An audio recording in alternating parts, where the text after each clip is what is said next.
Hola a todos, les doy la bienvenida a nuestra explicación del material de la unidad número 3. En esta unidad estudiaremos el factor de potencia.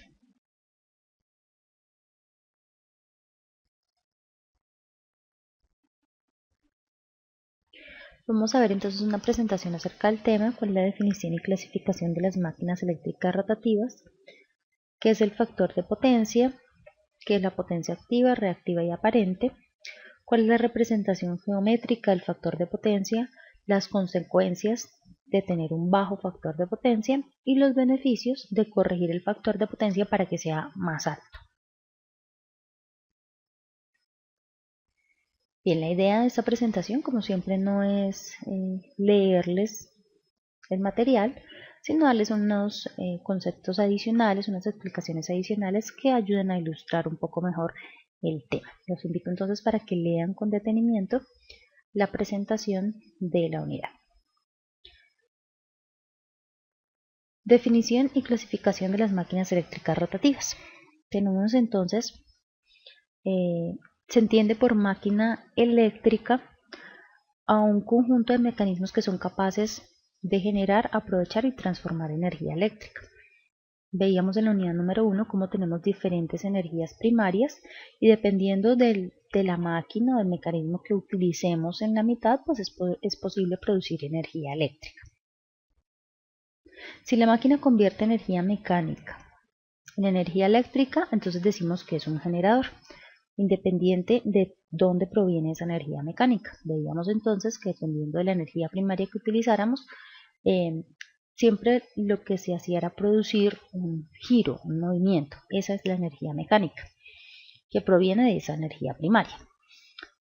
Esa energía mecánica entonces la transformamos en energía eléctrica y lo que hay en la mitad, esa máquina que hay en la mitad que permite transformar esa energía mecánica en eléctrica se llama generador. Si por el contrario lo que hacemos es tomar energía eléctrica y convertirla en energía mecánica, entonces la máquina se denomina motor. Nosotros estamos muy familiarizados con los motores, de pronto no tanto con los generadores, pero los motores sí lo utilizamos en nuestro día a día.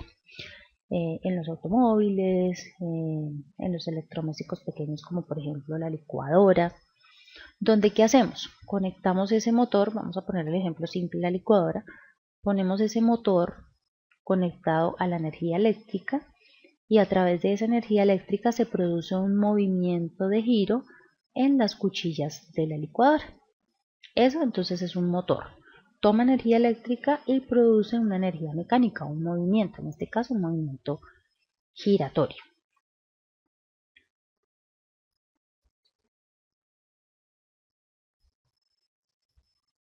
Entonces tenemos, en resumen, generadores y tenemos motores. Los generadores son aquellos que transforman energía mecánica en eléctrica y los motores aquellos que transforman energía eléctrica en mecánica. Vamos a ver entonces qué es el factor de potencia. La potencia es la velocidad con la cual se consume la energía, es decir, la energía medida en un periodo de tiempo.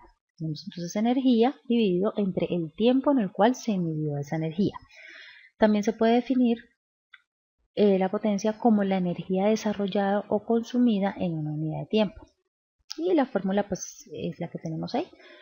Energía en una unidad de tiempo.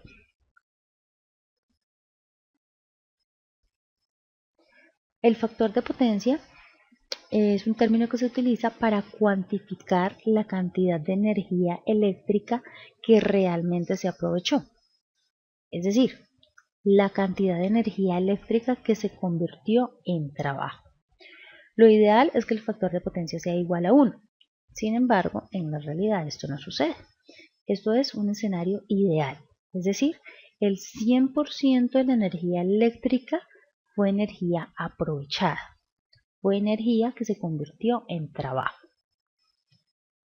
Sin embargo, pues como les decía, esto en la vida real es muy difícil de obtener. Siempre se tienen valores cercanos a 1, pero tener un valor 1.000 es muy difícil. ¿Cómo se expresa la energía el factor de potencia se expresa como la relación o la división entre la potencia activa, que es la potencia aprovechada, y la potencia aparente, que es la potencia total consumida. Vamos a ver entonces qué es eso de potencia aparente, qué es eso de potencia activa.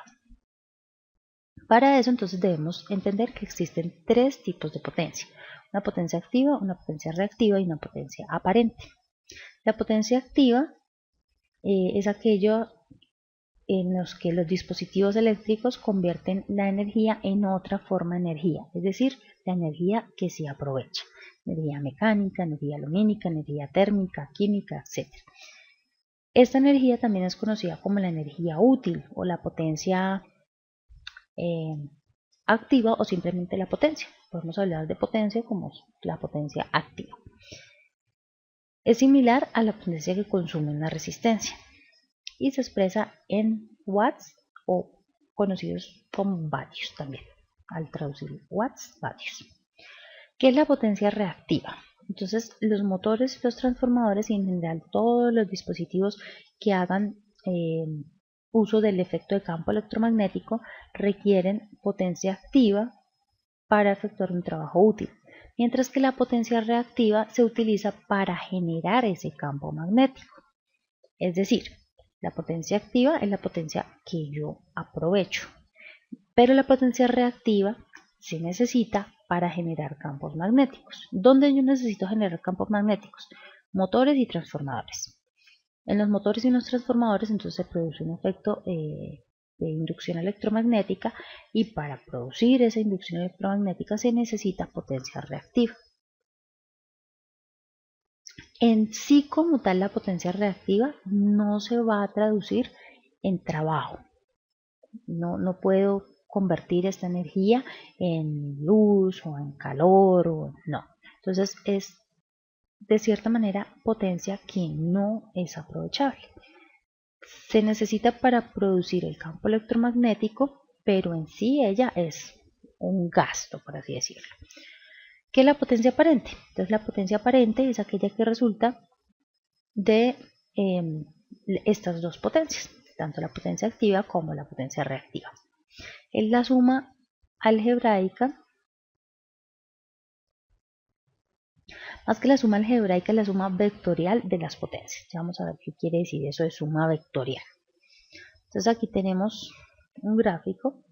Mucho cuidado que este gráfico tiene un error, y es que esta, si viéramos como un triángulo, sería la hipotenusa, es la S. Esta es la potencia aparente, mientras que esta es la potencia activa.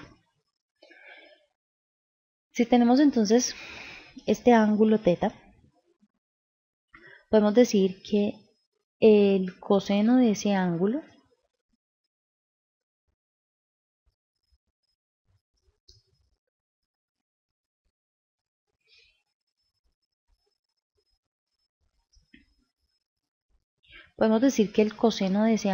es igual a la potencia activa dividida entre la potencia aparente. Recuerden que aquí el dibujo está mal, esta es la S y esta es la P. Entonces, si recordamos cuál es la definición de coseno, la definición de coseno nos dicen que es igual al adyacente, que en este caso sería P, dividido entre la hipotenusa, en este caso sería S.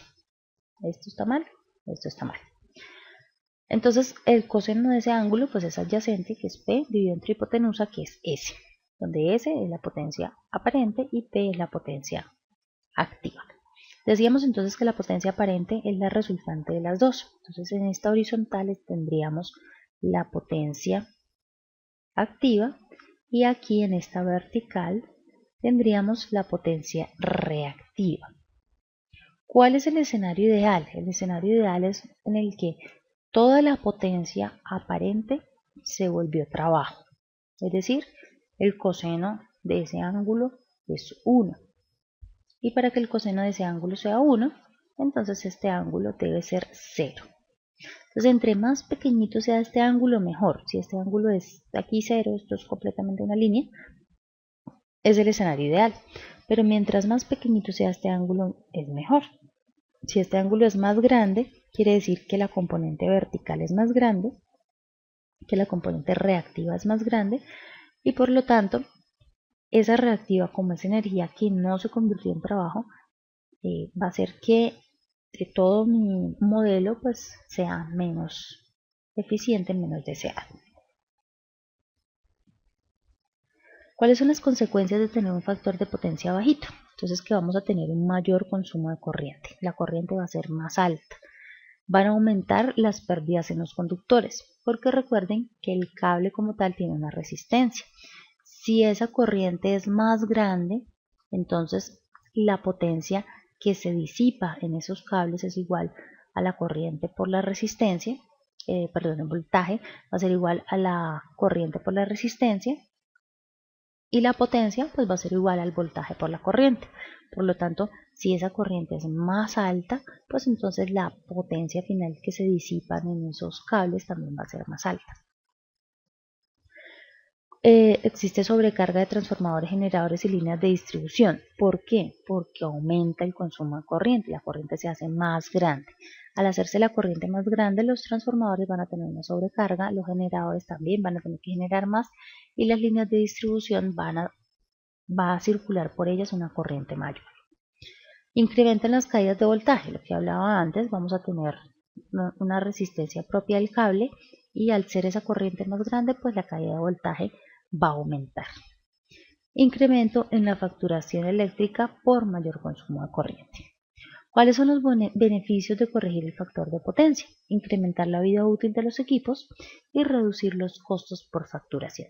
¿Por qué incrementar la vida útil de los equipos? Porque ya no vamos a tener esas sobrecargas en transformadores, generadores ni líneas de transmisión, líneas de distribución.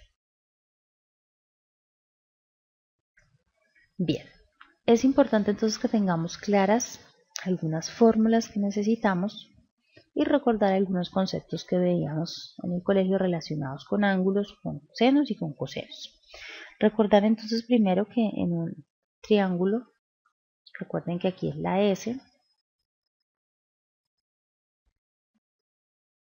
recuerden que aquí es S y esta es P. Entonces si este es el ángulo, el coseno es cateto adyacente, en este caso sería P, dividido entre hipotenusa, que es S. Aquí lo tenemos, coseno del ángulo es igual a P sobre S. Pero si quiero hablar del seno, entonces el seno es igual al cateto opuesto, en este caso sería Q, o potencia reactiva, dividido entre la hipotenusa, entonces dividido entre S.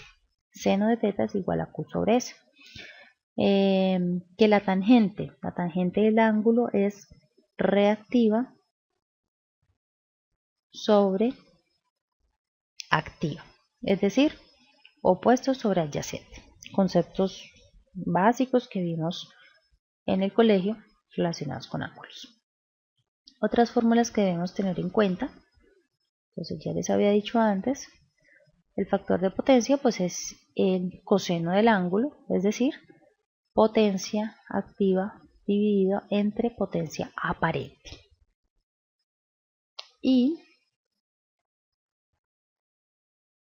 tenemos otras fórmulas y tenemos estas otras dos fórmulas donde nos dice que la potencia reactiva es igual a raíz de 3 multiplicado por el voltaje multiplicado por la corriente por el seno del ángulo. La